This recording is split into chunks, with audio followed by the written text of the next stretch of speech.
Alright guys, powder foundation day. I'm going to show you the best ways to apply it, the easiest ways to apply it, how to apply it for all skin types, all that jazz. So my skin type is balanced to dry. A lot of people think powder foundations would not work on balanced to dry skin, but they do. It's just all about skin prep. So before I get started, hop over on my IG saved highlights and you'll find my skin prep. It's what I do every single day. Just hop over there. It's a few back, but you'll see it. It's just under skin prep. If you have oily skin or combination skin, just go ahead and do your normal skin prep. You might want to just kind of focus a little extra hydration. I'm not saying go get a face oil. Just maybe a little bit more serum on the outer perimeter. Just don't put it through the center if you're combination to oily. If you are extremely dry, if you have dry patches around your nose or on your cheeks, this one right here is the one you want. This is the Glow Recipe Watermelon Glow Niacinamide Dewdrops. These are amazing. We're gonna talk primers. So if you are oily or combination, I recommend a mattifying primer only through the center. And with powder foundations, they're gonna cling to things that are too wet. So if you put it on, which we're gonna do, I'm gonna show you because I'm here to help. This one's still my favorite. It's so thin. It mattifies, but it never makes makeup skip. It doesn't make makeup cling to it. It's very, very smooth.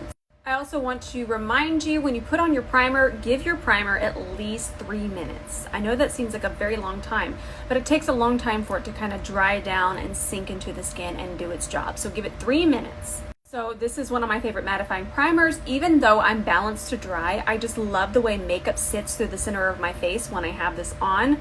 Let me find my brush. It ran away. I'm just gonna pick this up with my brush, and I'm using this tiny little brush because I don't want this primer to wind up underneath my eyes. I don't want it to go over here.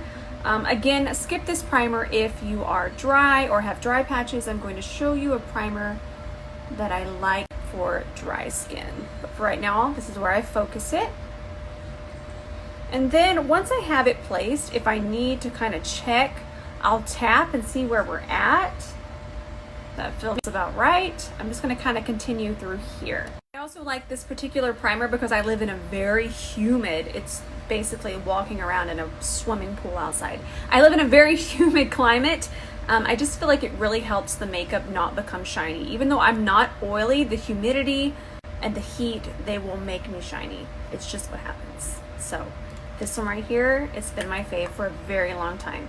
And even if you are extremely oily, this one is so great. I'm gonna show you one more primer, and this is for extreme oiliness. And I would only use this one for spot treatment. I would even do more of a spot treatment and really just focus it where I get oily or you get oily. This is the Makeup Forever Shine Control. This one's heavy duty. I'm not even going to put it on because it's so heavy duty and I will not need it for this powder foundation. But if you still find that your oil is coming through your powder foundation, this is it. But you will only have to use, I'm talking if you are extremely oily, you will only have to use that much. And I'm going to go ahead and put that on my eyebrows because my eyebrows, and that's all I used from it. When I went in here, I only used that tiny little amount, but I always feel like right above my eyebrow gets shiny, so we'll just pop it there. We're moving on to balanced to dry and even combination skin. If you're combination skin, you can use this on the outer perimeter. Balanced to dry, this e.l.f. minty or mint melt cooling primer is just delicious. It's so delicious. So it's going to give your skin that nice bounce, that nice tacky feeling. It's going to be a very even tacky, so the makeup will not skip on it, but I am going to apply this to the outer perimeter and I'll show you. So we're going to grab a brush. This is the Anissa Beauty All Over Care brush. I'm going to do 1 pump of the Mint Melt Primer, and I'm just going to start to apply this on my cheekbones, just a little bit underneath my eye, not too far underneath my eye, the complete outer perimeter. What this is going to do is once it dries down, it gives your skin this nice tacky feeling. And the powder foundation just really glides over it. So as long as it's evenly applied, you're not going to have your powder foundation skip. My skin feels so bouncy. I love it. Also, we're still drying down.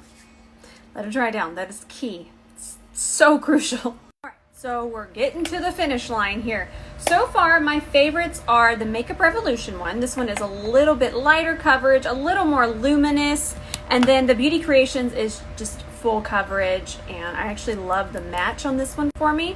So I really love both of them, and it's just about more what you're going for. I'm going to go ahead and use the Beauty Creations. I feel since it is more full coverage, it's just going to be a little bit better demonstration. I tricked you, we're not there yet. I forgot. So I'm used to just doing the demos, but we need to put on concealer. And it's not as hard as you think. So just like with your setting powder and any of the powders that we use, you want to do your concealer first.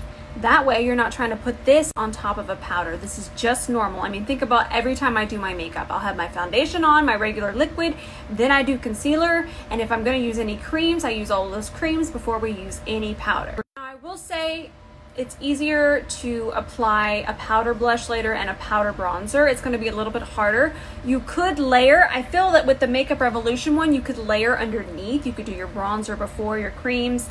But just because I feel powder foundation is really about being convenient and about being easy, it's going to be easier just to grab a powder blush afterwards and a powder bronzer afterwards, which I'm going to do here. So for me, I normally don't wear a concealer, but I know a lot of us, we might have dark circles, and I would even recommend a little bit of corrector if you do, just like normal. Some peach, if you want to see about color correcting, that is on my IGTV. Check that out as well. But for now, I'm going to grab my favorite concealer at the moment. This is the e.l.f.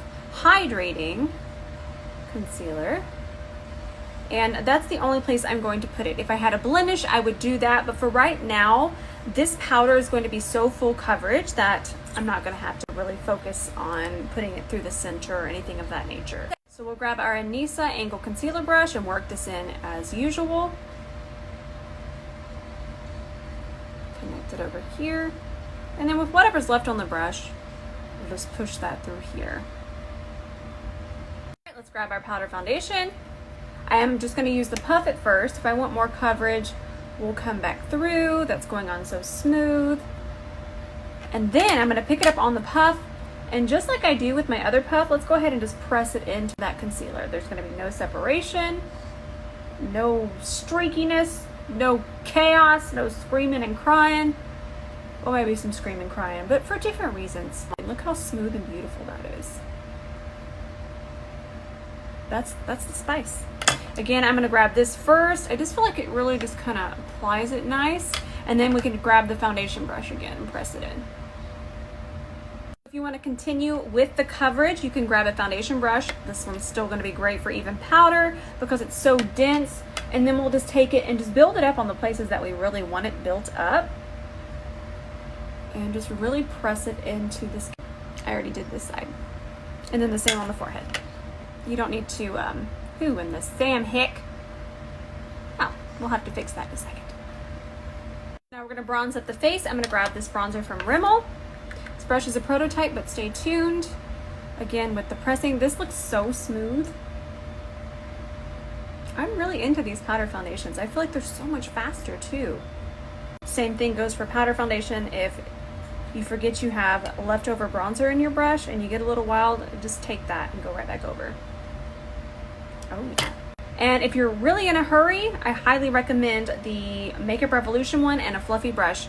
A brush like the Anisa Beauty multi-powder brush. Buff that on, you're nice and evened and ready to run out the door. Oh, and I almost forgot to mention, I do wash this every time I use it. You wash it just like you would wash a blender, a beauty blender, a makeup sponge. You can just put some soap on it, wet it. It comes perfectly clean. But I do like to wash it after every use. So these are my favorite blushes. I love them. They're from Moira Cosmetics. I have not found one of them that I don't absolutely love. Plus they look like this and they actually stay looking like that. So amazing. So I want to look a little bit more sun-kissed today. And with these, I kind of just go back and forth. And I'm going to apply this kind of really high on top of the apple of my cheek. And then across my nose. And then a little across here where the sun naturally hits. I'm gonna grab a dark brown eyeshadow and just kind of relax my eye. Just for some added lift. Added a little bit more of the brown liner. Jean here. I had this exact tutorial on my Saved Highlights under Hooded Eyes tutorial.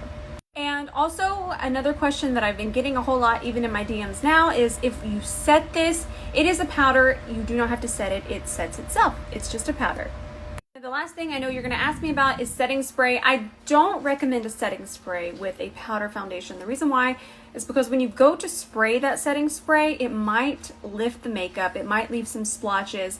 So since it is a powder, it's going to really have that staying power anyways. If you want to play around with the setting spray, feel free, but I'm not going to use one because I don't want to disturb that powder. It's so much fun. It's so much fun. I'm loving the trend. Long gone are the days of the one orange shade that we were all applying. So I'm loving powder foundation.